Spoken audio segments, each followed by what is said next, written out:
नमस्कार प्रिय विद्यार्थियों। मैं आपके केमिस्ट्री का प्रोफेसर चांद खान भट्टा। आज अपना लास्ट क्लास है सेकंड यूनिट की। का टॉपिक है नॉन रिजिड रोटेटर और दूसरा टॉपिक रहेगा selection rules. Non rigid rotator, yes, start करते हैं। Non rigid rotator.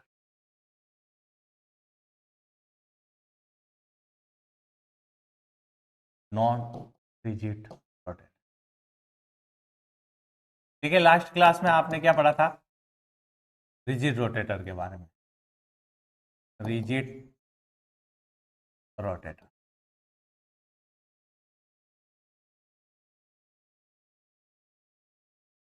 दृढ़ गुणक के बारे में पढ़ा था।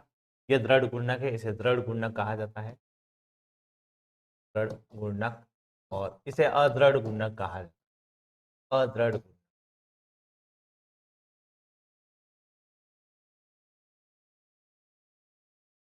ठीक है। थोड़ा सा इसमें अंतर है, ज्यादा विशेष कोई फर्क नहीं है, थोड़ा सा अंतर है। देखिए, दृढ़ गुणक क्या होता है? जैसे सॉलिड पार्टिकल्स होंगे, ये इस प्रकार से सॉलिड होंगे। इसमें रिजिड, दृढ़ रिजिड रूप से होगा इनका रोटेशन।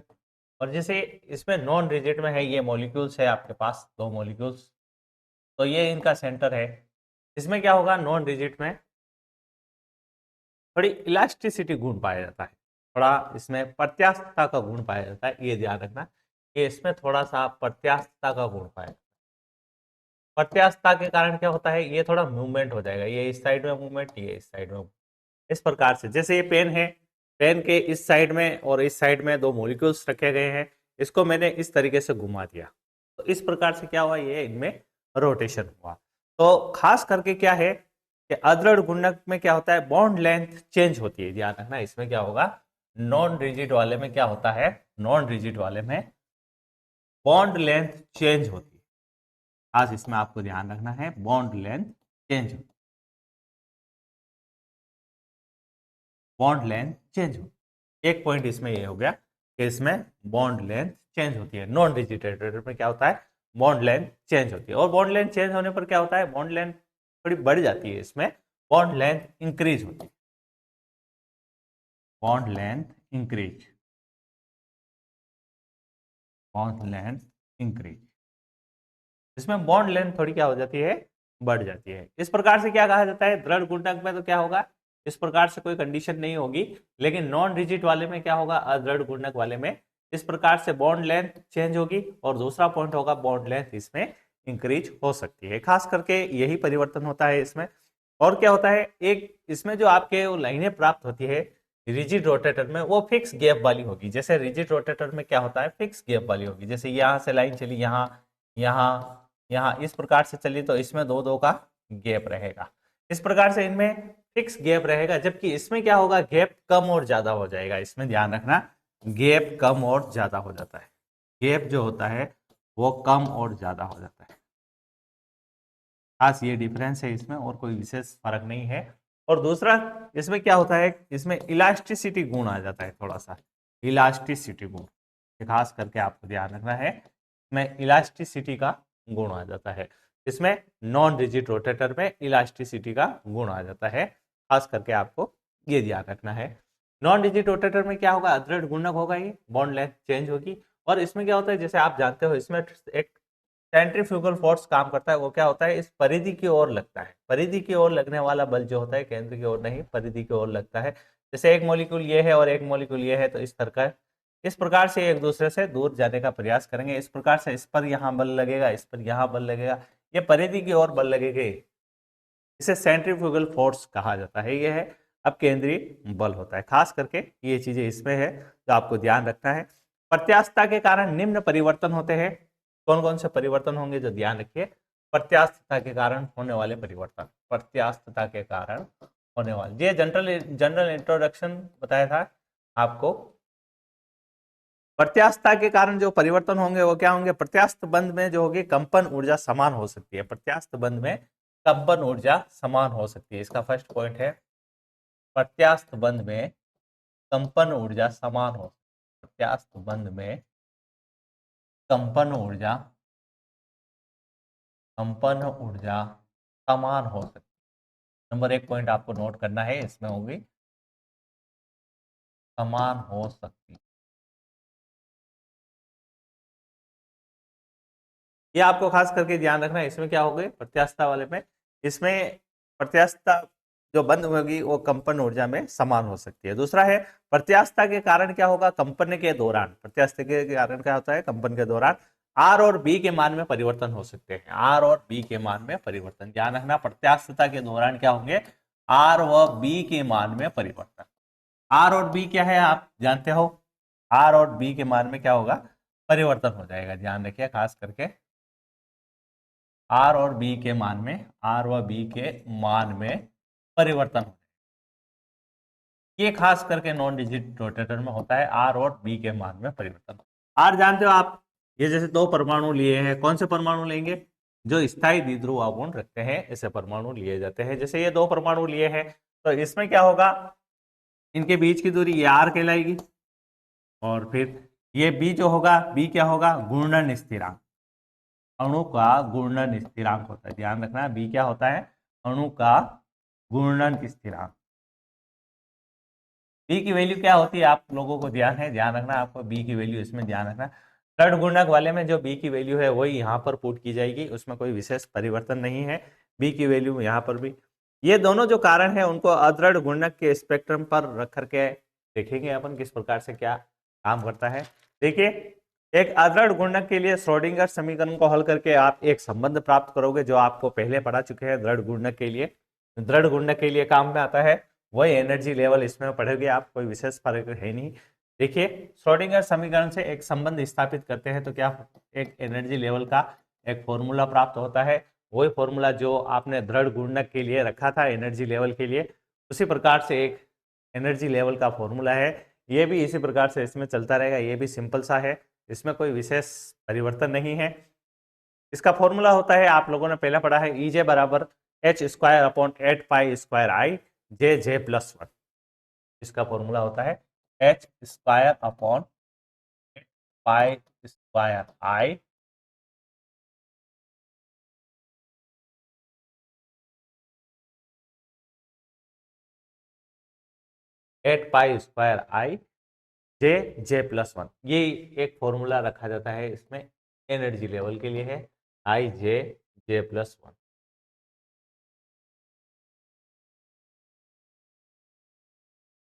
IJ+1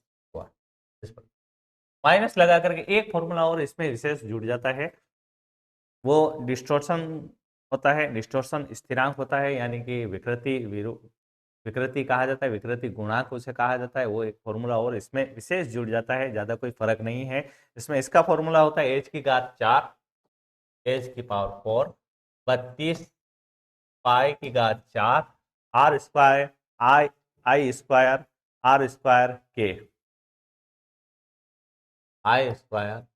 r² के इस प्रकार से एक फॉर्मूला होता है इसमें। और J² J+1 का स्क्वायर कर देंगे इसमें, J² और J+1 का स्क्वायर। ये जो मान होता है ये EJ है, EJ का मतलब इसका एनर्जी लेवल के बारे में बताया गया है। तो यहाँ पर ये जो मान होगा वो जूल में होगा। ये पहले आपको पढ़ा चुके हैं, यहाँ तक की वैल्यू आपको बता चुके हैं उस दृढ़ गुणक वाले टॉपिक में जिसमें एनर्जी लेवल ज्ञात की जाती है, इसके बारे में आपको ये बता चुके थे। अब देखिए इसमें कोई विशेष परिवर्तन है नहीं। आप लोग जानते हो न्यू बार बराबर जो होता है वो किसके बराबर होता है, डेल्टा E, यानी कि एनर्जी के और HC के, इस प्रकार से, यानी कि इसका मान जो है रख देंगे और HC से इसे डिवाइड कर दिया जाता है। अब इसको HC से डिवाइड करेंगे, किस प्रकार से करेंगे, h² अपॉन 8π² HC और I यहाँ आ जाएगा, फिर J और J+1 as it minus h⁴ upon 32π⁴ I² r² K और H और C। HC से अपने को डिवाइड करना है ये वाला पोर्शन और ये वाला पोर्शन दोनों, और यहाँ हो जाएगा J² J+1 का स्क्वायर, J² J+1 का स्क्वायर। ये पूरा कंप्लीट फॉर्मूला है, आप लोगों को ध्यान रखना है, इसमें कोई विशेष परिवर्तन नहीं किया गया है, सिर्फ यहाँ पर थोड़ा सा H और C का आपने डिवाइड किया है। अगर एच और सी से डिवाइड कर रहे हैं तो तरंग संख्या को किस रूप में लिखा जाता है? सेंटीमीटर इनवर्स के रूप में लिखा जाता है, यानी कि प्रति सेंटीमीटर के रूप में लिखा जाता है। ये एच स्क्वायर का एच से कैंसिल हो गया, और यहाँ पर देखिए एक एच और है और यहाँ एक एच और है, तो यहाँ 3 बच जाएगा। आपको ध्यान रखना यहाँ पर 3 बच जाएगा। और इस प्रकार से अब तरंग संख्या का मान क्या हो जाएगा? आप पूरे इक्वेशन को लिख सकते हैं, H upon 8 pi square I C J plus 1 and now minus H की पावर 3 अपॉन 32 पाई की घात 4 आई स्क्वायर आर स्क्वायर के और सी। अब ये एक प्रकार से वैल्यू मिल गई है आपको जे स्क्वायर जे प्लस 1 का स्क्वायर, और किस रूप में है? सेंटीमीटर इनवर्स के रूप में है। ये एक प्रकार से एक पूरी कंप्लीट वैल्यू है जो आपको ध्यान रखना है। ये इस प्रकार से आपके तरंग संख्या की वैल्यू है, और ये इसके नॉन डिजिट रोटेटर के लिए मान आता है। जैसे कि आप जानते हो इसको किस रूप में लिख सकते हैं अपन? इसको बी के रूप में लिख सकते हैं। आप जानते हो, पहले बता चुके हैं आपको दृढ़ गुंडक के लिए, दृढ़ गुंडक वाले टॉपिक में इसको बताया था। इसको क्या बताया था? बी के बराबर, बी के बराबर ये घूर्णन स्थिरांक है। और ये जो पूरा है एच क्यू अपॉन यहां से लगा करके यहां तक जे स्क्वायर को छोड़ करके ये एक स्थिरांक डी है। ध्यान रखना ये कौन सा स्थिरांक है? डी है। इसे कहते हैं अणु का घूर्णन स्थिरांक बी को, और डी को कहा जाता है डिस्टॉर्शन कांस्टेंट, यानी कि विकृति गुणांक भी कहा जाता है, इसे विरूपण गुणांक भी कहा जाता है।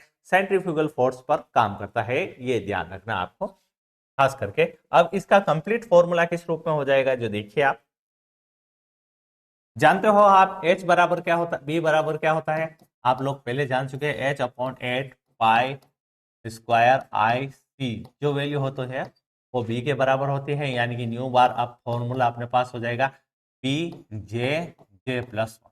ये पहले अपन लिख चुके हैं, ये फॉर्मूला पहले अपन लिख चुके हैं। ये फॉर्मूला किसके लिए लिखा था? पहले अपन ने लिखा था रिजिड रोटेटर में जो एनर्जी लेवल ज्ञात किया था उसके लिए ये फॉर्मूला लिखा था।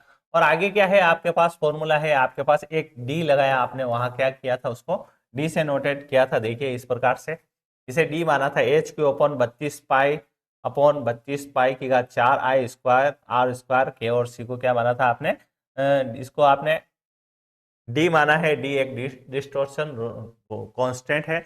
डी जो होता है डिस्टॉर्शन कांस्टेंट की वैल्यू है, और इसके बाद जो इसकी वैल्यू है वो आप लिख दोगे D J square J plus 1 का स्क्वायर, किस रूप में? सेंटीमीटर इनवर्स के रूप में। ये आपकी कंप्लीट समीकरण है जो किसको बताती है? ये तरंग संख्या को बताती है। ध्यान रखना तरंग संख्या यानी कि ये कंपन की आवृत्ति है। किसकी आवृत्ति है? ये कंपन आवृत्ति है। ये एक फॉर्मूला आपको नॉन रिजिड रोटेटर के लिए ध्यान रखना है। सिंपल सा फॉर्मूला, कुछ नहीं है। एक पोर्शन थोड़ा सा ज्यादा जुड़ गया है। कौन सा? D J square J plus 1 वाला पोर्शन थोड़ा ज्यादा जुड़ गया है। इसके बारे में थोड़ा सा आपको ध्यान रखना है कि ये एक पोर्शन थोड़ा सा इसमें ज्यादा जुड़ जाता है। न्यू बार जो होगी वो कंपन आवृत्ति होगी, ध्यान रखना। और वहां जो आपने लिखा था के एक बल नियतांक होगा, बल स्थिरांक होगा, जिसका मान होगा 4 pi square nu square c square 4 pi square nu square t square nu square t square 4 pi square. ये एक बल नियतांक होगा जो आपको बता चुके हैं। देखिए पहले आया था यहाँ पर एक के, ये देखिए ये एक बल नियतांक है। ध्यान रखना ये जो के है ये एक बल स्थिरांक है, यानी कि बल नियतांक है। ध्यान रखना खास करके इसे बल नियतांक कहा जाता है। बल नियतांक ये एक बल नियतांक है जिसका आपको फॉर्मूला याद रखना है। क्या है? 4 pi square nu square c square mu. 4 pi square 4 pi square c square mu square mu, ये इसका फॉर्मूला होता है। म्यू की जगह आप एम भी रख सकते हो। ये सामान्य द्रव्यमान को बताएगा, रिड्यूस्ड मास को, रिड्यूस्ड मास। ध्यान रखिए ये सामान्य द्रव्यमान को बताएगा म्यू की जगह। ये के की वैल्यू है, ध्यान रखना। ये क्या है? ये के एक बल नियतांक है। ये के एक बल नियतांक है, खास करके तो आपको ध्यान रखना है। एक छोटा सा फॉर्मूला है जिसको आपको ध्यान रखना है। डी आपको पहले बता चुके हैं, डी है डिस्टॉर्शन कांस्टेंट, जिसको विकृति गुणांक भी कहा जाता है। ये अब केंद्रीय बल पर काम करता है। बी जो होता है घूर्णन स्थिरांक होता है। अब केंद्रीय उसको डिस्टॉर्शन कांस्टेंट भी कहा जा सकता है। कंपन आवृत्तियां जो होती है वो 10 की घात -3 सेंटीमीटर इनवर्स की कोटि की होती है। ध्यान रखना कंपन की आवृत्तियां जो होती है ये कंपन की आवृत्तियां, इनका मान जो परास होता है 10 की घात -3 सेंटीमीटर इनवर्स तक होता है। ध्यान रखिए इसका, सेंटीमीटर इनवर्स तक कंपन आवृत्तियों का जो परास होती है वो 10 की घात -3 सेंटीमीटर इनवर्स की कोटि तक की होती है।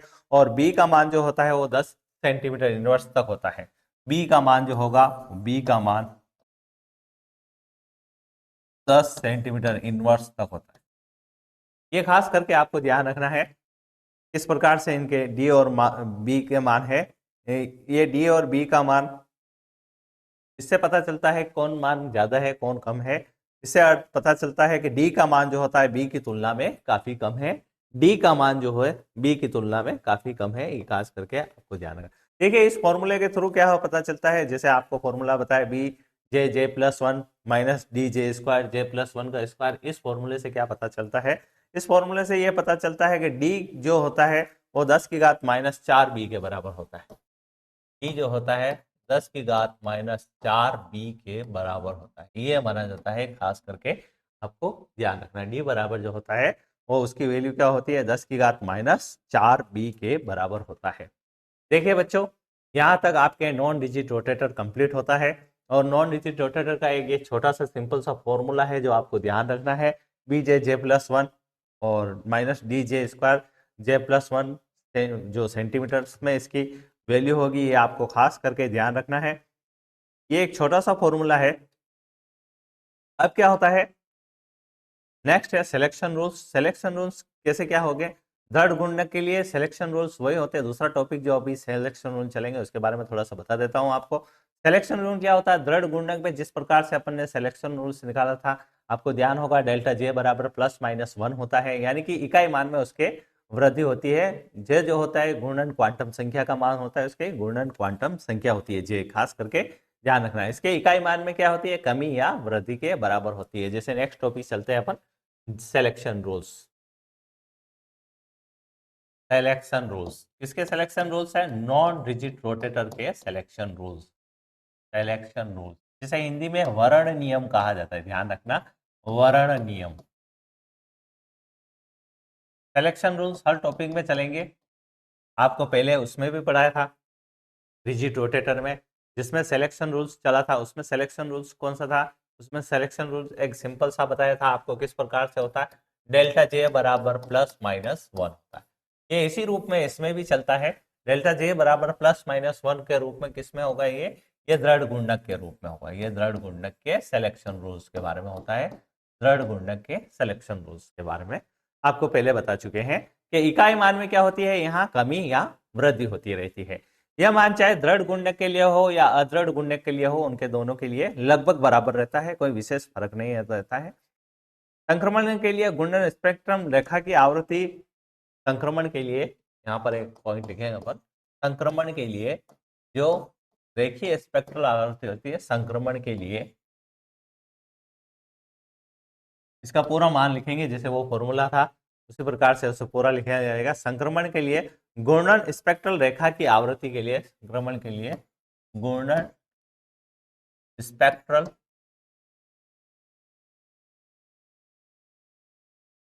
रेखा की आवृत्ति के लिए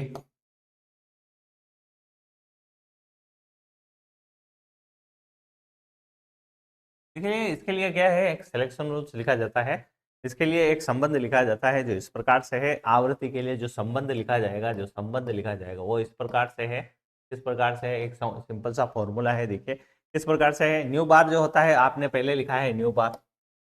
न्यू बार इसी के बारे में लिखा जाता है, किसके लिए लिखा जा रहा है, जे के बारे में लिखा जा रहा है। आप लोग जानते हो ये क्या है, न्यू बार के बारे में लिखा जा रहा है, यानी कि तरंग संख्या के बारे में लिखा जाता है, जिसे कंपन आवृत्ति कहा जाता है। यहाँ पर क्या कहा जाता है, कंपन आवृत्ति कहा जाता है। इसका एक सिंपल सा फॉर्मूला है, बी जे+1 बी जे+1 जे+2। इस प्रकार से आप लिखते रहोगे, जे+1 जे+2, ठीक है ना, -जे+1 -जे+1।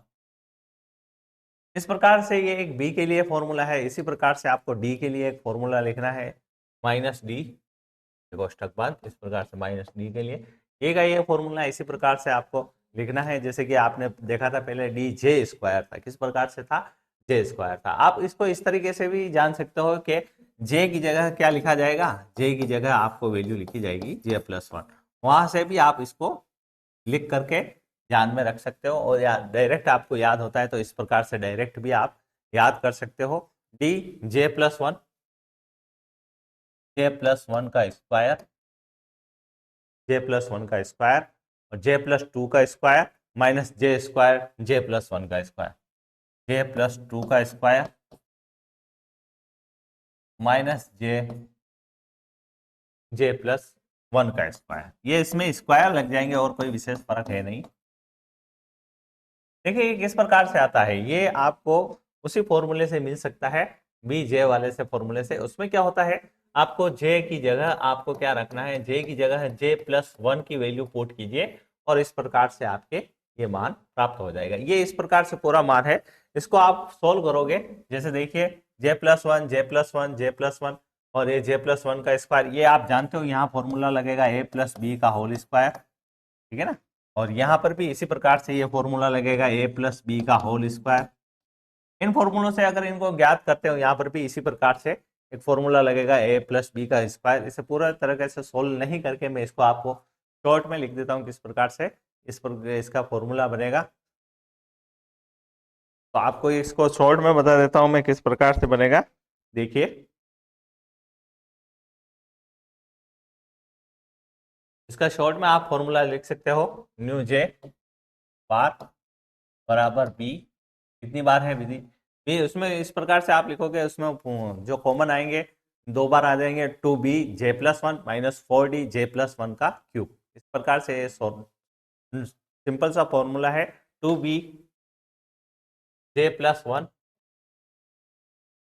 Minus four D J plus one minus four D J plus one का क्यूब। ये भी सेंटीमीटर इनवर्स में ही लिखा जाता है, ध्यान रखना। ये एक सिंपल सा फॉर्मूला, अगर उसे पूरा सोल्व करते हैं तो इस प्रकार से एक छोटा सा फॉर्मूला आता है, इसको इस रूप में भी लिखा जाता है, ध्यान रखना। यहाँ तक ये आपके फॉर्मूला सही है, यहाँ तक आप किस प्रकार से ज्ञात करोगे, यहाँ तक आप जे बराबर 0 और जे बराबर 1 रख करके मान सोल्व करोगे। अभी मैं आपको सोल्व करके बता दूंगा। और जे बराबर 1 और जे बराबर 2 रख करके ये फॉर्मूला आपको सोल्व करना है। जैसे इसी में इसको बता देता हूं मैं आपको, जे बराबर 0 रखने पर, जे बराबर 0 रखोगे, देखिए इस प्रकार से सोल्व होगा। इसका दूसरा फॉर्मूला अभी थोड़ी देर बाद बताऊंगा मैं आपको। देखिए इस प्रकार से इसको मान रख करके आपको सोल्व करना है। सिलेक्शन रूल से है ये, जे बराबर 0 रखने पर जहां जहां जे दिखाई दे रहा है आपको, जे जे यहाँ है, जे यहाँ है, जहां जहां पर आपको जे दिखाई दे रहा है वहां पर क्या करोगे, आप उसका मान रख दोगे 0। और दूसरी वाली स्टेप में, जैसे फर्स्ट स्टेप सेकंड स्टेप के लिए इस प्रकार से लोगे, तो सेकंड स्टेप के लिए आप जे का मान क्या रख दोगे, वहां पर 1 रख दोगे। इस प्रकार से ये एक सिंपल सा काम है, तो देखिए किस प्रकार से होगा। यहाँ पर देखिए 2b, ये लिखा आपने 2b, और फिर क्या है, जे की जगह 0 रख दीजिए plus 1, and now minus 4d लिखा, और फिर जे की जगह 0 रख लीजिए और प्लस 1 और क्यूब लिख दीजिए। इस प्रकार से इसकी वैल्यू आ जाएगी। देखिए किस प्रकार से आई, न्यू बार जे बराबर क्या हो जाएगा, ये हुआ 2b और इसका मान 1 हुआ, माइनस 4d और इसका मान क्या हुआ, 1 हुआ, तो इसका क्यूब। ठीक है, जानते हो आप लोग, ये सिंपल सा है। न्यू जे बार बराबर इसका मान क्या हो जाएगा 2b और इसका मान क्या हो जाएगा 4d, यानी कि जे बराबर 0 रखने पर ये मान आता है। इस प्रकार से आप लिख सकते हो, जे बराबर 0 रखने पर ये मान आता है। ये आप सिंपल सा एक तरीका है, इसको आप इस प्रकार से फाइंड आउट कर सकते हो कि जे बराबर 0 रखने पर किस प्रकार से होगा और जे बराबर 1 रखने पर किस प्रकार से होगा। आप लोग देख लेना, जे बराबर 0 रखने पर इस प्रकार से मान प्राप्त होता है, और जे बराबर 0 रखा है यहाँ पर, और जे बराबर 1 रखने पर क्या प्राप्त होगा। देखिए जे बराबर 1 मान रखने पर इसको आप सोल्व करके कर सकते हो किस प्रकार से इसका मान प्राप्त होगा। देखिए जे से जे प्लस 1 के लिए जब चलेंगे अपन, इसमें क्या होता है खास करके ध्यान रखना, ये पूरी समीकरण है, यही समीकरण खास है। इसका दूसरा छोटा रूप एक और मैं बता दूंगा अभी थोड़ी देर बाद। इसको आपको खास करके ध्यान रखना, यही इंपॉर्टेंट समीकरण है। नेक्स्ट आगे देखिए, जे से जे प्लस वन, अगर मान लीजिए अपन चल रहे हैं किस प्रकार से, जे से जे प्लस वन की ओर संक्रमण चल रहा है, जैसे जे से जे प्लस वन की ओर संक्रमण चल रहा है, तो इसे अपवार्ड ट्रांजिशन कहा जाएगा। क्या कहा जाएगा इसको? अपवार्ड, यानी कि ऊपरीमुखी अपवार्ड ट्रांजिशन कहा जाता है, इसे कहा जाएगा अपवार्ड ट्रांजिशन। ट्रांजिशन ठीक इसी प्रकार से देखिए, अगर ये इस प्रकार से चल रहा है, जे प्लस वन से जे की ओर संक्रमण चल रहा है, तो इसे क्या कहा जाएगा? डाउनवार्ड, डाउनवार्ड, डाउनवार्ड, अधोमुखी, डाउनवार्ड ट्रांजिशन। खास करके ये दोनों नाम आपको लिखने हैं और याद रखने हैं। जे से जे प्लस वन की ओर अगर वैल्यू बढ़ रही है, जे से जे प्लस वन की ओर चल रहा है, तो इसे अपवार्ड ट्रांजिशन कहा जाएगा, और अगर जे प्लस वन से जे की ओर चल रहा है तो इसे डाउनवार्ड ट्रांजिशन कहा जाता है। एक अदृढ़ गुंडक के लिए जो स्पेक्ट्रम जो होता है वो दृढ़ गुंडक के स्पेक्ट्रम के लगभग बराबर मान होता है, ये खास करके आपको बता चुके हैं। और इसमें जो भी होगा वो विस्थापन होगा वो किससे होता है? जे प्लस वन से क्यू से बढ़कर के है, ध्यान रखना, जे प्लस वन क्यू से बढ़कर के मान है, जे प्लस वन क्यूब से बढ़कर के मान है, बढ़कर के मान है, और कोई विशेष फर्क नहीं है इसमें। जे प्लस वन क्यूब जो मान है वो थोड़ा सा ज्यादा है। अब इस प्रकार से इसका उपयोग कहाँ किया जा सकता है, जो देखिए डी के मान के सहायता से दो का उपयोग किया जा सकता है, दो मान में मापन किए जा सकते हैं। बी का मान ज्ञात हो तो कंपन आवृत्ति ज्ञात की जा सकती है, ध्यान रखना, बी का मान ज्ञात हो तो कंपन आवृत्ति ज्ञात की जा सकती है। बी का मान ज्ञात हो तो कंपन आवृत्ति ज्ञात की जा सकती है, तो कंपन आवृत्ति ज्ञात की जा सकती है, ये खास करके ध्यान रखना, इनके उपयोग आपको लिखना है, इसमें किसके उपयोग किए जाते हैं, ये इस प्रकार से उपयोग किए जाते हैं। यदि बी का मान आपको ज्ञात हो, तो आप कंपन आवृत्ति ज्ञात कर सकते हैं। कंपन आवृत्ति है आपके पास न्यू बार, ध्यान रखना, कंपन आवृत्ति क्या है आपके पास? न्यू बार। इसी प्रकार से अगर आपके पास डी का मान ज्ञात हो तो इससे इसकी सहायता स्पेक्ट्रल रेखाओं का मान भी ज्ञात किया, डी के मान की सहायता से प्राप्त स्पेक्ट्रल रेखाओं का मान ज्ञात किया जा सकता है। डी के मान की सहायता से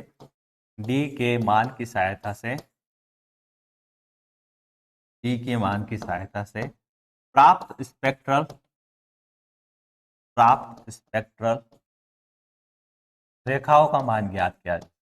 प्राप्त जो स्पेक्ट्रल रेखाएं जो है उनका मान ज्ञात किया जा सकता है, प्राप्त स्पेक्ट्रल रेखाओं का मान ज्ञात किया जा सकता है, प्राप्त स्पेक्ट्रल रेखाओं का मान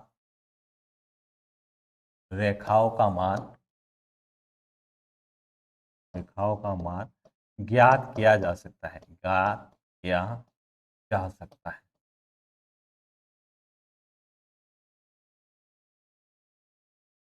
ये खास करके आपको ध्यान रखना है, ये एक सिंपल सा सिलेक्शन रूल्स है जिसके बारे में आप लोगों को बताया है।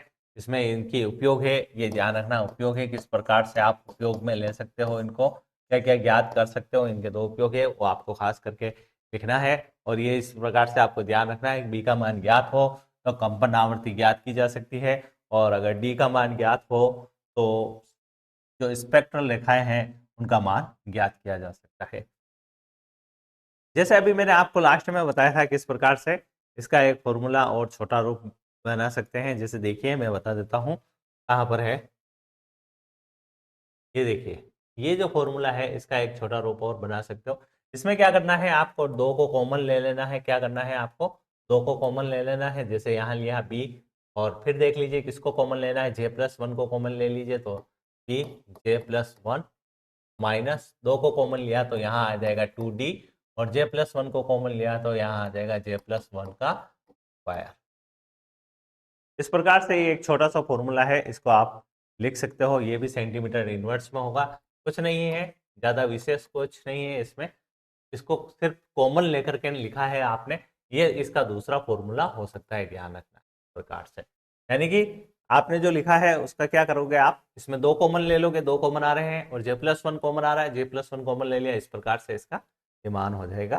ये कंपन आवृत्ति के लिए मान है, और ये एक सिंपल सा फॉर्मूला है, आपको ध्यान रखना है। सिलेक्शन रूल्स यहाँ कंप्लीट होता है। तो प्रिय विद्यार्थियों, अब नेक्स्ट जो क्लास होगी वो आपके यूनिट 3 के बारे में होगी, वाइब्रेशनल स्पेक्ट्रोस्कोपी और रमन स्पेक्ट्रोस्कोपी के बारे में अध्ययन करेंगे। धन्यवाद।